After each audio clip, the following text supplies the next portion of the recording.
Hey, I'm Buck, and today I'll show you my mobile guitar setup. It's a little complicated, but I'm going to go from the input to the outputs, from my guitar, microphone, keyboard, directly to the phone, and show you how I go through each process. I'll show you which equipment I'm using. I'm not going to go super in depth into how I'm doing it. I might make some more videos with that, but yeah, I've put a lot of thought into this, and it's hard to explain it all, so I figured I might just make a video. So it's mainly for my friends who want to see how I'm doing it all.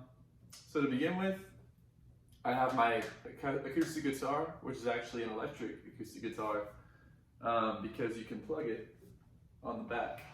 So there's actually a small microphone inside. And there's a lot of acoustic guitars will have this feature.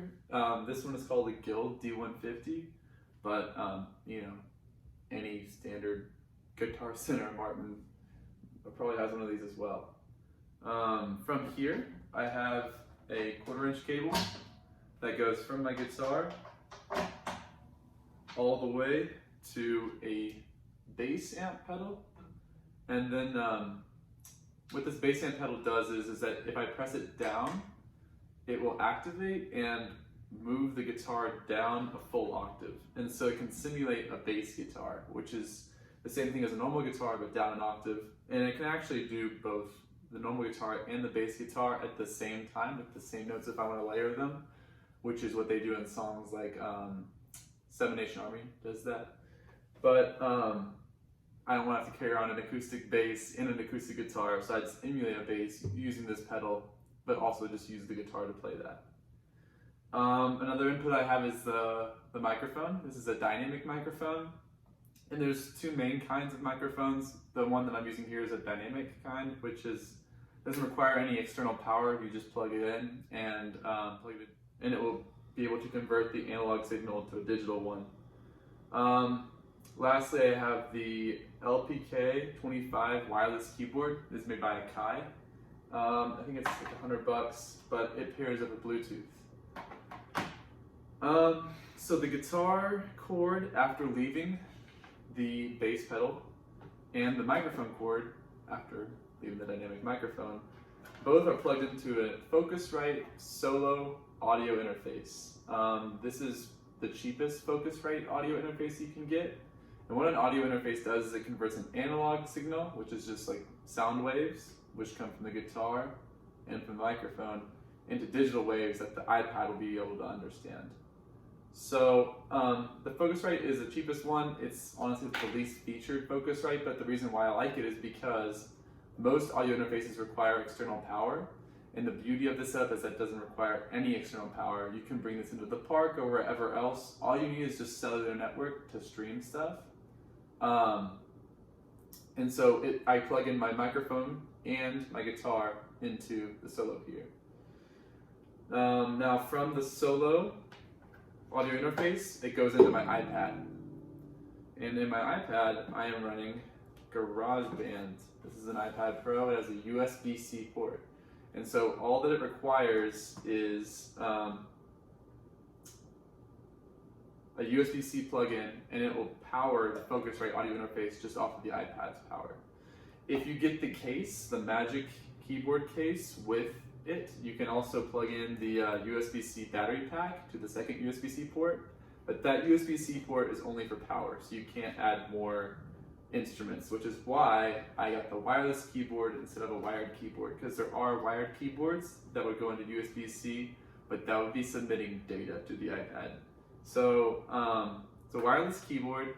It goes over Bluetooth, which you can pair into GarageBand in the advanced settings. But you would think that a Bluetooth keyboard would have lots of latency, but this really doesn't have very much. And the keys are okay quality. I mean, for like the size of the keyboard and what you would expect is actually pretty decent. And it's just a full 2 octaves, but the keys are reduced in size. So from there, I'm now getting all my sound going into GarageBand. And working with GarageBand, the one thing that I'm missing instrument-wise, I have my keyboard, I have vocals, I have guitar, I have simulating the bass with the bass pedal. I want to have drums.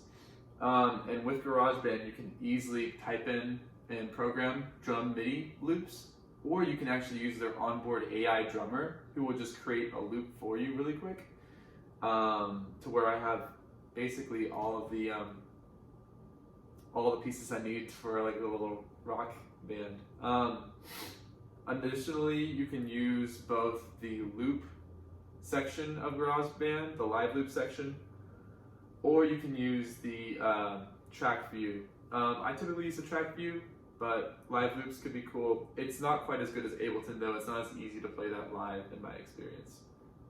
So now that I've got all this stuff working on the iPad, I want the output to go out from the iPad to the audio interface, because the audio interface's outputs will allow me to hear it in my own headphones and then to also stream it to my phone.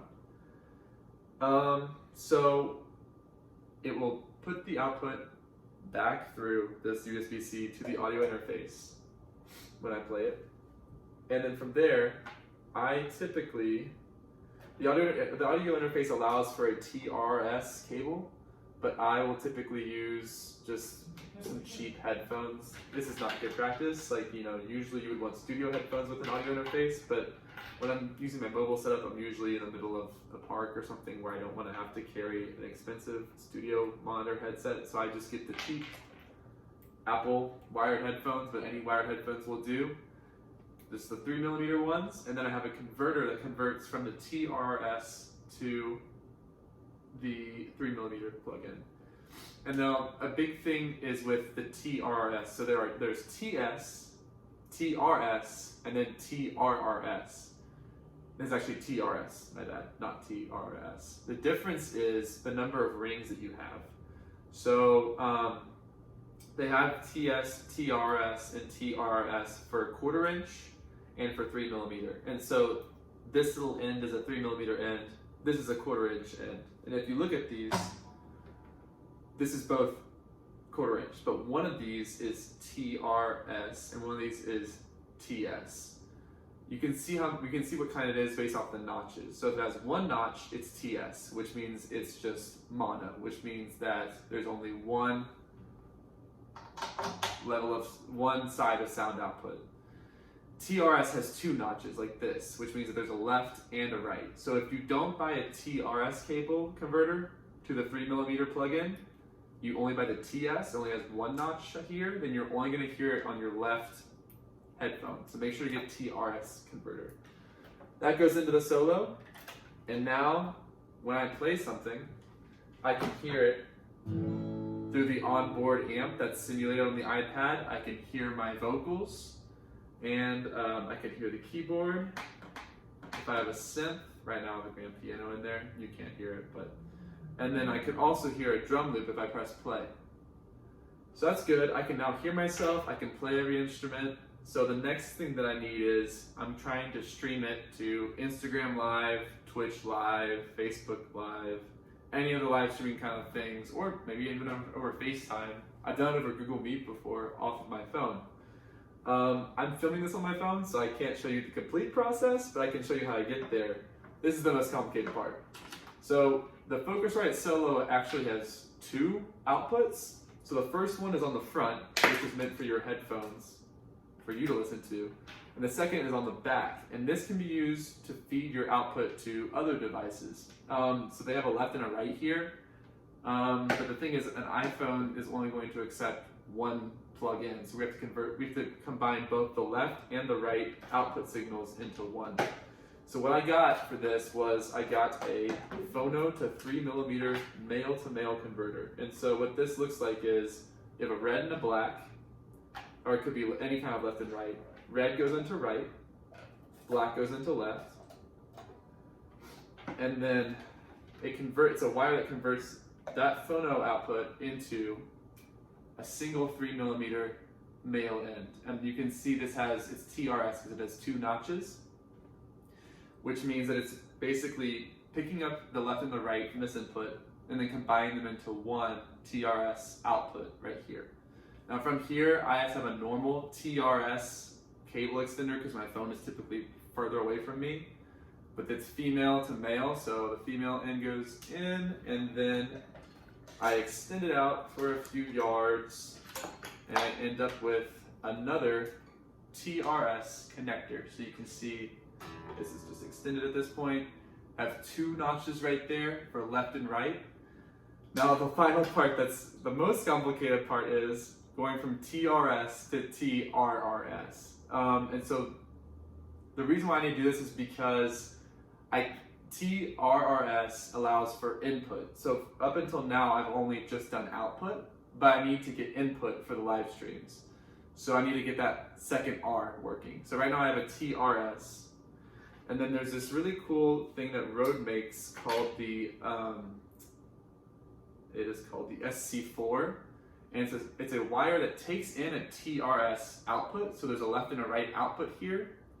And then it converts it to a TRRS cord. And you probably can't see this, but there is 3 notches here. And so the first 2 notches are for left and right output. We don't need any output, we want input. So those will actually be empty from this. But that 3rd notch is for the input. And so what this is going to do is it's going to take the left and the right of the output and it's going to combine it into a mono input. There is no stereo input, it's just TRRS allows one mono input. That's what we want. And then from here you have 2 options, but I highly recommend the second. The first one is, this is a TRRS output. You can get the just a standard like wired headphone to Thunderbolt adapter, but that didn't work well for me because that doesn't balance the audio well. What worked really well for me is I got the SC6L Rode audio interface, which will take this, what is now analog waves again, and convert it back to a digital signal for the iPhone. And it takes 2 inputs, you just plug it into one, and then this is a lightning port, so it'll go straight into your phone. And there it will balance it out. When I tried doing with just a normal Thunderbolt to 3mm converter, it was so, the gain was so loud that like it honestly just gave out half the time. Whereas with this, it balances it constantly, and so you have a much better balance. You can actually hear yourself, it doesn't just sound horrid. Anyways, this is a lot of cords, a lot of converters, and you would think that it would introduce a lot of latency, but it doesn't introduce that much.